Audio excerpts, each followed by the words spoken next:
नमस्कार, crime control देख रहे हैं आप। आपके साथ मैं हूं राहुल राजपूत। हिसार की ज्योति मल्होत्रा के जासूसी वाले खुलासे के बाद सुरक्षा एजेंसियों ने देश के कोने कोने से पाकिस्तान के लिए जासूसी करने वाले गद्दारों को खोजना शुरू कर दिया है। अब हिंदुस्तान के गद्दारों वाली गैंग के दो सबसे नए किरदारों पर शिकंजा कसा गया है। पहला, वाराणसी से मोहम्मद तुफैल नाम के जासूस को यूपी एटीएस ने गिरफ्तार किया है। दूसरे गद्दार हारून को दिल्ली से दबोचा गया है। ये दोनों पाकिस्तान को देश की गोपनीय जानकारी भेजते थे।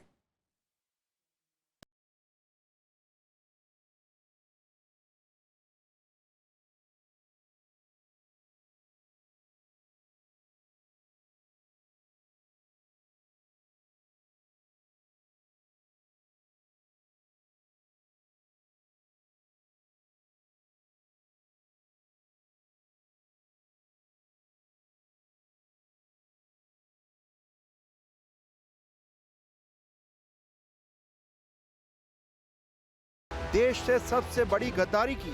आईएसआई के इशारे पर इन दोनों ने देश की जासूसी की। देश की गोपनीय जानकारियों को पाकिस्तान से साझा कर हिंदुस्तान की सुरक्षा को खतरे में डाला। लेकिन अब इन दोनों के जासूसी वाले खेल का दी एंड हो चुका है। इन दोनों के जासूसी वाले कांड से पर्दा हट चुका है और देश के ये दोनों गद्दार सलाखों के पीछे पहुंच चुके हैं। मोहम्मद तुफैल नाम के पाकिस्तानी जासूस को यूपी एटीएस ने हनुमान फाटक से धर दबोचा, तो दूसरे गद्दार को यूपी एटीएस ने ही दिल्ली के सीलमपुर से गिरफ्तार किया है। वाराणसी का जासूस तुफैल, पाकिस्तानी अफसर की पत्नी से कनेक्शन, ज्ञानवापी नमो घाट की जानकारी भेजी, बाबरी मस्जिद के लिए युवाओं को भड़काया। यूपी एटीएस के शिकंजे में आया ये पाकिस्तानी जासूस है जिसका नाम तुफैल है। पता चला है कि तुफैल लंबे वक्त से पाकिस्तान के लिए भारत के खिलाफ जासूसी कर रहा था। एटीएस ने उसके मोबाइल फोन और सिम कार्ड को जब्त कर लिया है। सूत्रों के मुताबिक तुफैल के मोबाइल फोन से चौंकाने वाले खुलासे हुए हैं। आरोपी तुफैल 600 से 800 पाकिस्तानी लोगों के संपर्क में था। वो पाकिस्तान के कई व्हाट्सएप ग्रुप से भी जुड़ा हुआ था। वो पाकिस्तानी अधिकारी की पत्नी से घंटों व्हाट्सएप पर बात करता था। तुफैल ने उसे दिल्ली के कई महत्वपूर्ण जगहों के वीडियो भी भेजे। उसने दिल्ली के राजघाट, लाल किले जैसी संवेदनशील जगहों की तस्वीरें पाकिस्तान भेजी। इसके अलावा काशी के नमो घाट और ज्ञानवापी से जुड़े कंटेंट भी शेयर किए। कई खुफिया जानकारियां अब तक तैफुल आलम साझा कर चुका है। उसके पास जो मोबाइल फ़ोन और सिम मिले हैं उसमें 600 अलग अलग पाकिस्तानी नंबर है।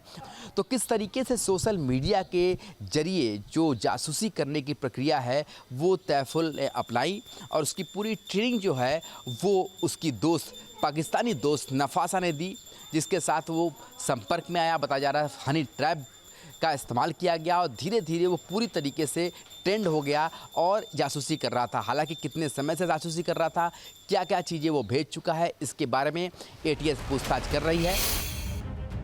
तुफैल ने अपने जासूसी के नेटवर्क को फैलाने के लिए वाराणसी में व्हाट्सएप ग्रुप के लिंक भी शेयर किए थे ताकि स्थानीय लोग पाकिस्तानी नेटवर्क से जुड़ सकें। तुफैल अक्सर अपने व्हाट्सएप ग्रुप में भारत के खिलाफ जहर उगलने वाले वीडियो शेयर करता था। ग्रुप में वो भड़काऊ मैसेज डालता था। तुफैल फेसबुक के जरिए पाकिस्तान के फैसलाबाद की एक महिला के संपर्क में था। जानकारी के मुताबिक वो महिला पाकिस्तानी फौज में तैनात एक अधिकारी की पत्नी थी। जो हमारे पास जानकारी है उसके अनुसार मोहम्मद तैफुल आलम की जो माँ है वो अपनी मायके में यहाँ रहती है और उसकी माँ का तलाक होने के बाद वो अपने मायके आ गई थी और तैफुल भी तब से अपनी नानी के घर ही रह रहा था। इस दौरान तैफुल जो है पाकिस्तान के एक सेना के अधिकारी की पत्नी बताई जाती है नफासा, उसके संपर्क में आता है और उससे दोस्ती होती है, बातचीत होती है, उपहार का आदान प्रदान होता है और ऐसे धीरे धीरे संबंध आगे बढ़ता है और उसके बाद नफासा अपने मूल उद्देश्य पर आती है और तैफुल से जासूसी की शुरुआत कराती है। इस दौरान उसे धार्मिक कट्टरपंथी की बात की जाती है, जिहाद की बात की जाती है, गजवाए हिंद की बात की जाती है और धीरे धीरे वो पूरी ट्रेनिंग प्राप्त करता है इंटरनेट से ही और फिर वो पाकिस्तान के ही कई आतंकी संगठनों के व्हाट्सएप ग्रुप से जुड़ता है और वहाँ पर वाराणसी की जो महत्वपूर्ण स्थल है, चाहे गंगा घाट हो, काशी विश्वनाथ मंदिर हो, इस तरह की अलग अलग जो इलाके हैं वहाँ की तस्वीरें और वीडियो साझा करता है और जानकारियाँ साझा करता है। तुफैल पाकिस्तानी उलेमाओं की तकरीरें सुनने जगह जगह जाता था। वो पाकिस्तान जाने वाला था, इसके लिए दस्तावेज तैयार कर रहा था। पहलगाम आतंकी हमले के चलते उसका वीजा रोक दिया गया। तुफैल से पूछताछ में कई चौंकाने वाले खुलासे हुए हैं। जांच में सामने आया है कि तुफैल 5 साल से मजलिसों में जाता था। आतंकी संगठन तहरीक लब्बैक के साथ वो जुड़ा हुआ था। तुफैल तहरीक लब्बैक के नेता मौलाना शाद रिजवी का अनुयायी है।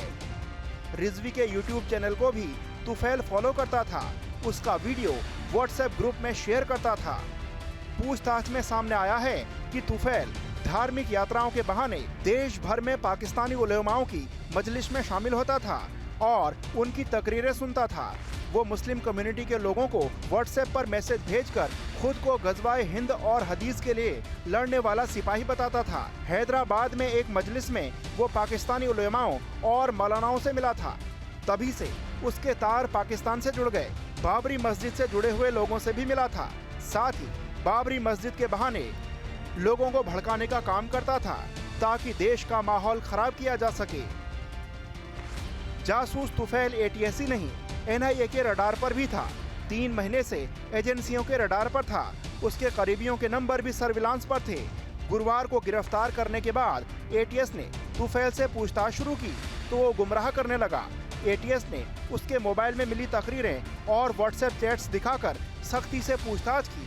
तब जाकर उसने पाकिस्तानियों से रिश्ते स्वीकार किए। देश का गद्दार मोहम्मद तुफैल जहां रहता था, वहां के रहने वाले लोग भी उसके जासूसी कांड से हैरान हैं। वो गुस्से में हैं। अब हर कोई पाकिस्तान के लिए जासूसी कर देश की सुरक्षा दांव पर लगाने वाले गद्दार तुफैल पर कड़ी से कड़ी कार्रवाई की मांग कर रहा है।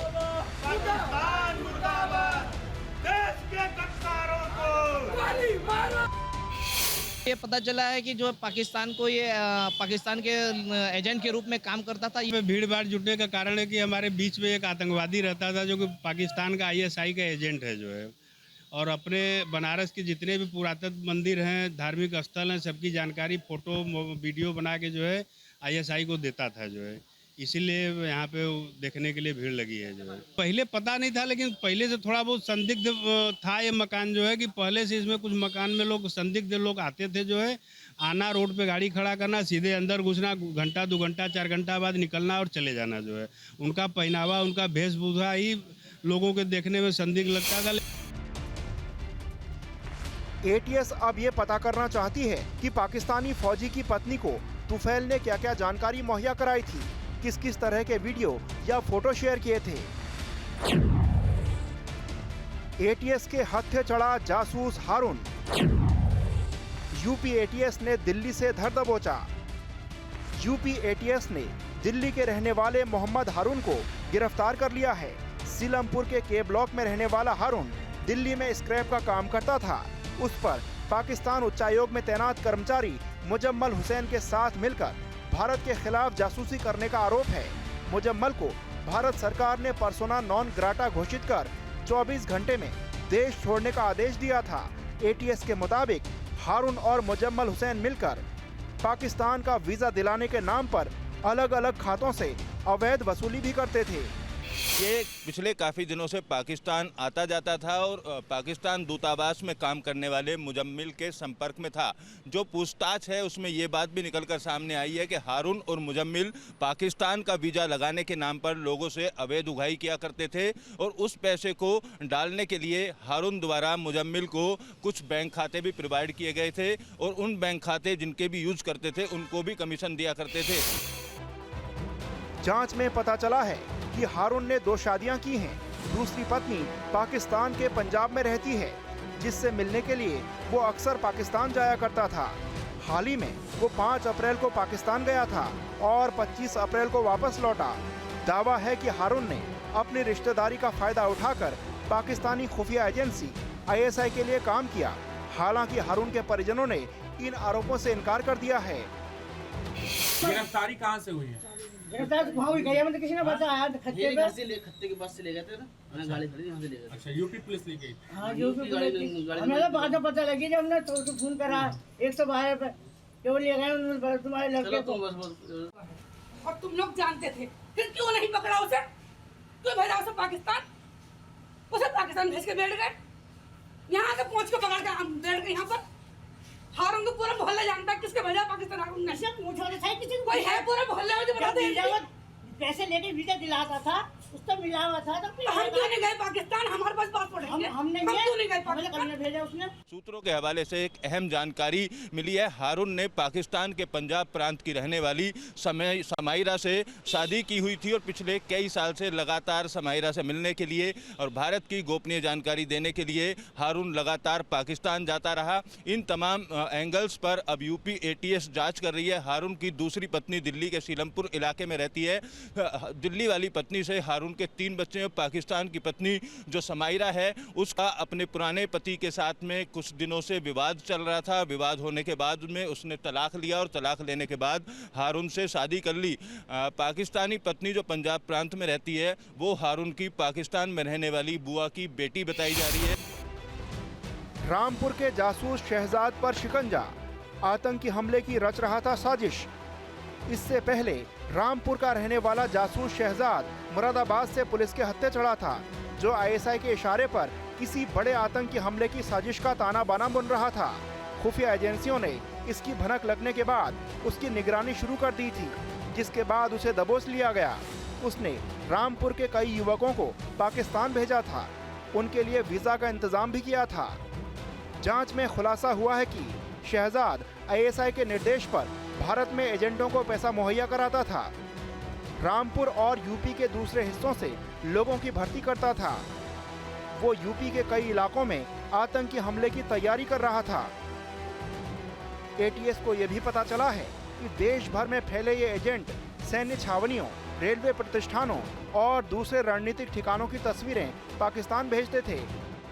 शहजाद फिलहाल 31 मई तक न्यायिक हिरासत में है। एटीएस जल्द ही उसे रिमांड पर लेकर पूछताछ करेगी। सूत्रों के मुताबिक शहजाद, हारून और तुफैल की गिरफ्तारी के बाद अभी भी कई और चौंकाने वाले राज खुल सकते हैं।